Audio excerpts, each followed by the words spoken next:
Welcome back, everyone, to another edition of Dale's Rails. And this week, I thought maybe I was going to announce my 300 subscribers edition, but I'm not quite there. But I'd like to say thanks to all my recent subscribers and all those who have subscribed to the channel. I greatly appreciate all of you. Well, this week, I thought I would share with you some projects I've been working on from the recent acquisitions through the train show. And if nothing else, especially for those of you who are looking to break in to the hobby on a budget, not to overlook the less desirable items that are out there.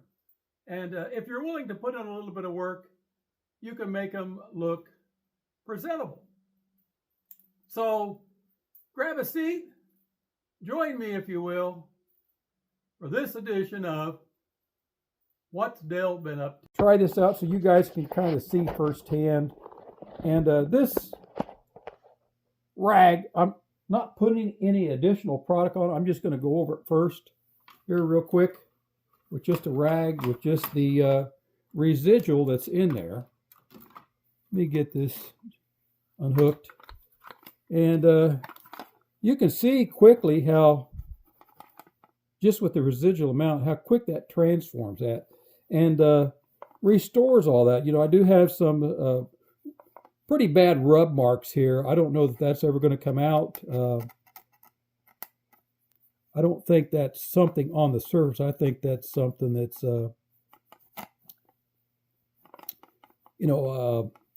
scuffed up the plastic surface.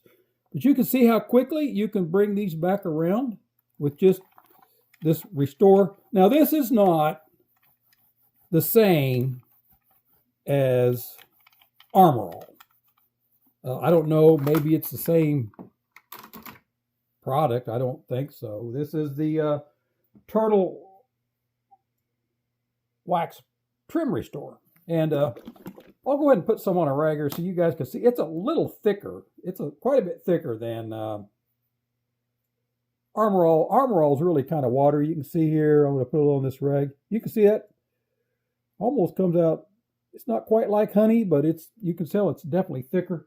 And it doesn't take very much of this. A little bit of this goes a long way. And what I do is I put it on with a rag and I leave it. You can see it's kind of a honey look to it, even on the locomotive when you first put it on. So I'm just going to rub this locomotive down with this to bring back the original luster. You can go over everything. You know, I didn't point out the other significant thing with this set, which kind of blows me away. The issues with these are horns, missing horns, which, the horns are still intact.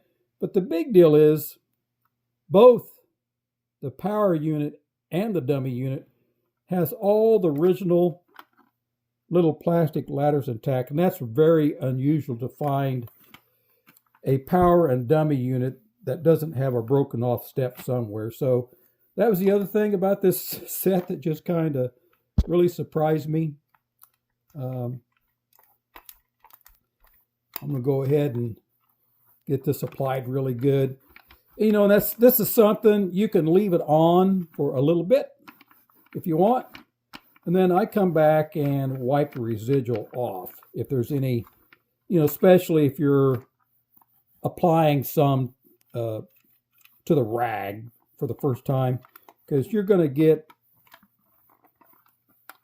kind of like a film on the locomotive a little bit that it's not a bad idea to leave that set on there for a little while. It just helps get that incorporated into the plastic a little better. And like I said, I think this also goes a long way towards nourishing the plastic back too as well. So it's really helpful. But if you don't want a high gloss finish on your locomotive, see what it did to that? You've seen how scuffed up that was. And, there's going to be some slight scuff marks on these engines that are this old. So I'm going to try it on the Texas Special. One of the things when I was cleaning, I was getting red to bleed off, so I'm a little bit concerned. You know, you could probably leave these like this. It gives it kind of a more of a matte finish. If you want to leave a matte finish to give you more of, I guess, a weathered look. I want to see what this is going to do to this red. Yeah, you can see it. See how it just pulls that back out? You know, these have been washed with soap and water. You know, these were definitely dirty. These weren't that clean when I bought them. And you can see that quick. You can see how it pulls the intensity of the color back out too. So the, you know, question remains, do you really want to do this and, you know, put it more of a high gloss sheen back on? You're definitely going to get a much richer color. It was a huge transformation on the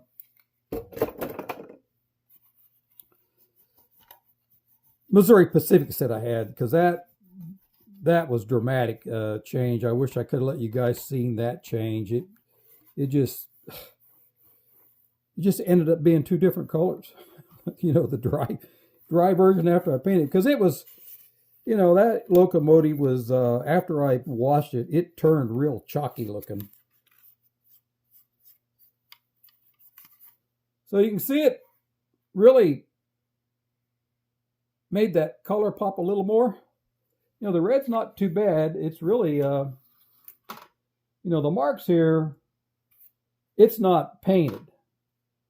So this is just the color of the plastic, but this is a painted shell. You can see here it's originally a black shell. And, but you can see, hope you can see the difference here between these two.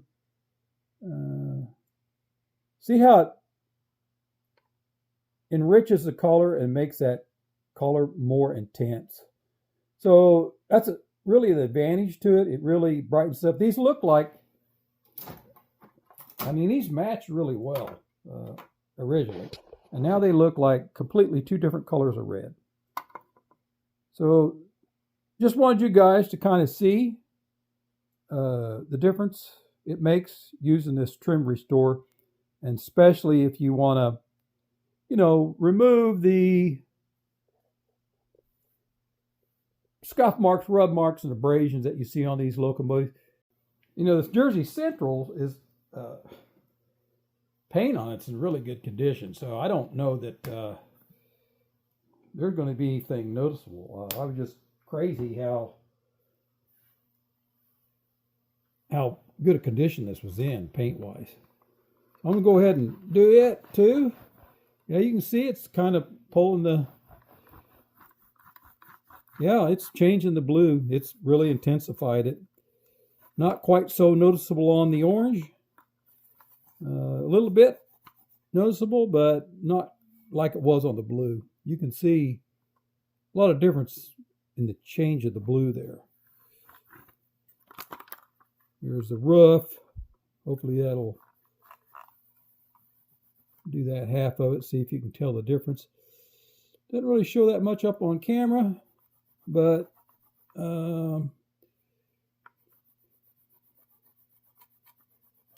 definitely, yeah, you can see a little bit there maybe. I'm just going to go ahead and do it just because it's, I like the fact that it removes all the scuff marks on here. Not that this engine has any. This engine is crazy how good a condition this shell is. Go ahead and it just really brightens that up and makes it really pop. I also use, like on the horn here, the bell, I just lightly drag a Scotch-Brite over those and it removes all the tarnish on those. And so you can bring those back around too. And then if you hit it with this plastic restorer, it doesn't hurt on the metal. It's just going to make it shinier.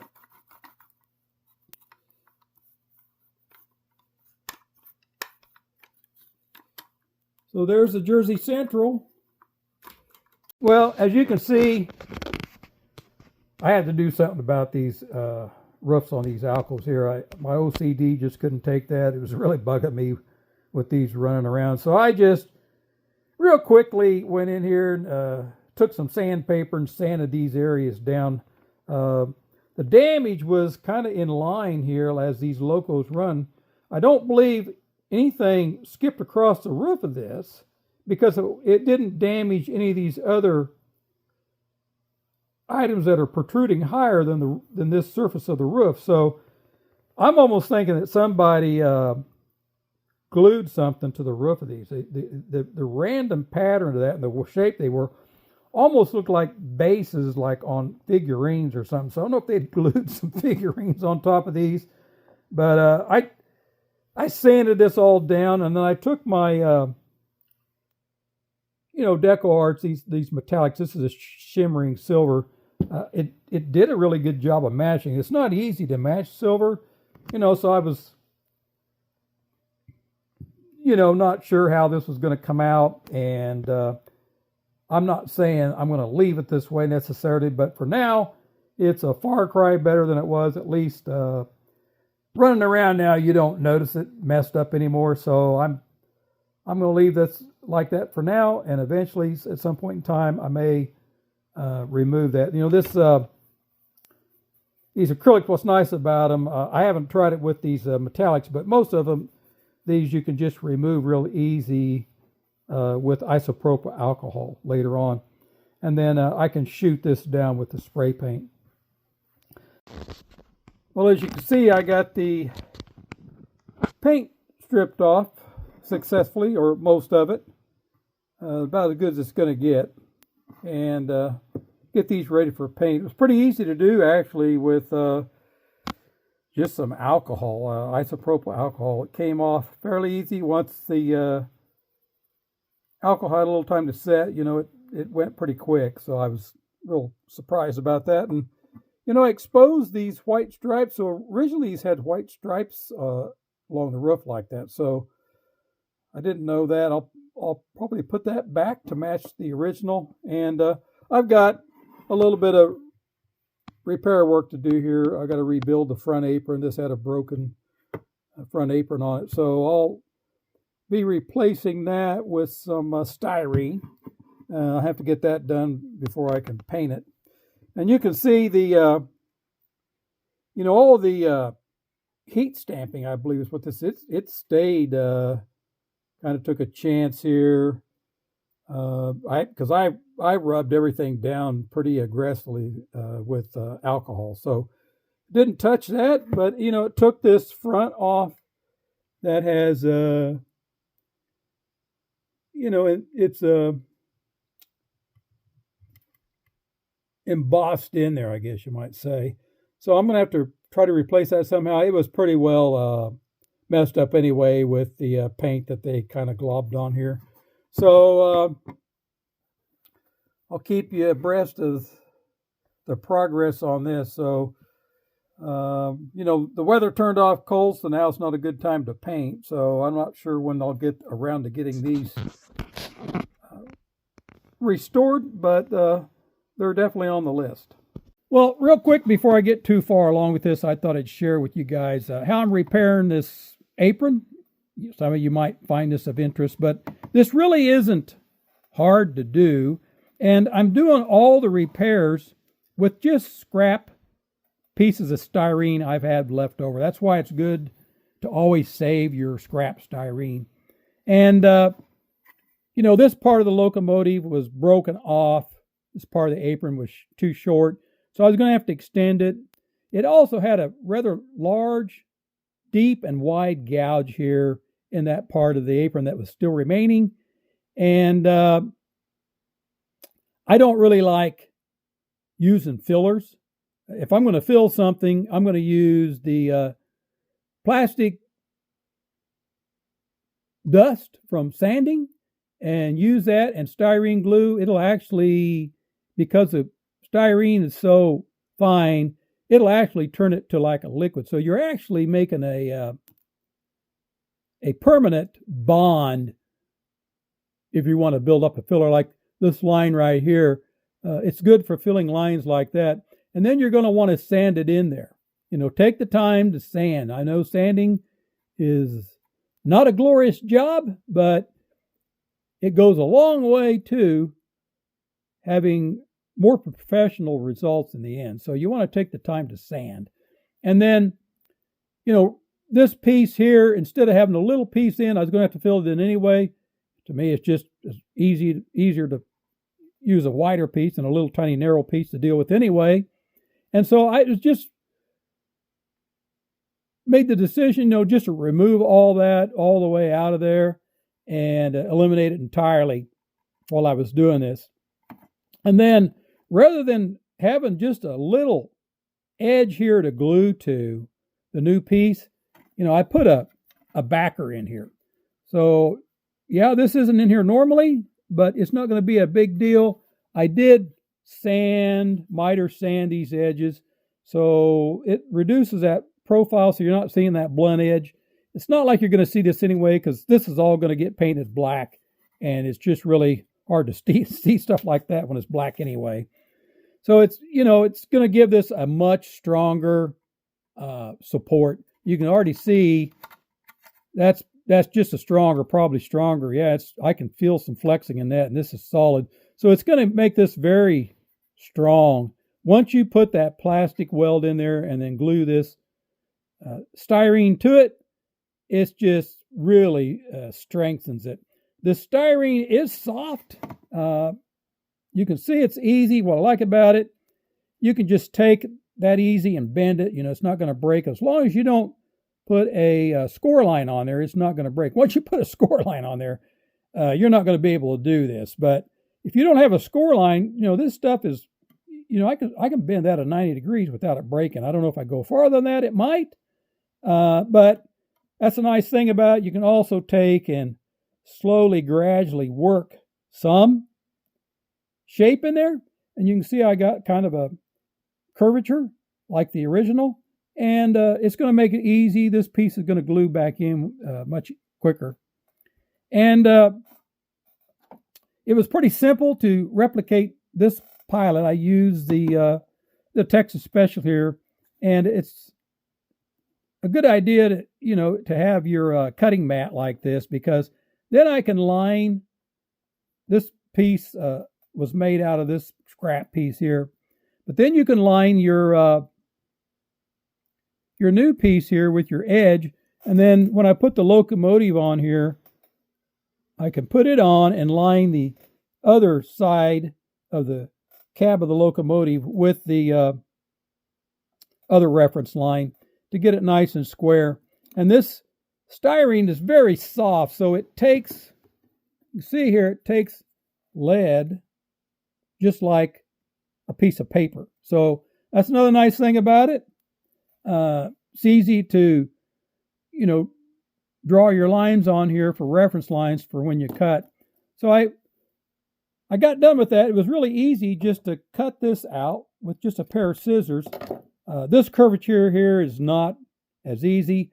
I couldn't really draw that, so I just freehand drew a line in here. Something that looked somewhat close. It doesn't really matter. You can always sand this more if you want.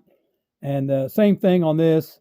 When I cut this edge, I cut out to the edge of the line, and just like you would. And then that way you can sand down to the pencil line and get this pretty precise, an accurate representation of the existing. You can see that they're going to be matching really well. And although this is soft and pliable, which is nice, to help you do some modeling details, it's going to be really strong by the time. That's why it's really better on this styrene if you build it in layers like this, rather than trying to do this all out of one solid piece anyway. To me, it's far simpler just to do it in pieces, just like you're building a model car. They don't necessarily make all the pieces of the model car solids, but with the styrene, all I got to do is glue all this in and build this up, And once this is all glued with the plastic weld fusion welds all these mating surfaces together. So when you're done, it's like they really melt together. So it's like they are one solid piece when you get done. And this will be very strong. In fact, this pilot will probably be better than the original just because this stuff here is a very, very brittle, hard plastic. And this stuff is going to remain soft. So this will probably take some blows. It's going to be fusion welded to this so good, I'm not concerned about it breaking. And plus, it's probably not going to break like these pilots do, just because it's going to be resilient and take some abuse. So, if you've got some broken aprons and you're a little bit intimidated to do this, I'd like to encourage you to start and try your own. It's really not that hard. And once you do one, you're going to get better at it. So don't be hesitant to repair these if you want to take the chance to do it. Okay, here's the repaired pilot back. Pretty much sanded out, got a little bit more sanding to do, fine sanding. But, once it gets finished sanded and painted, you'll never know that pilot was broken. So there's a new pilot. It really didn't take that long to repair.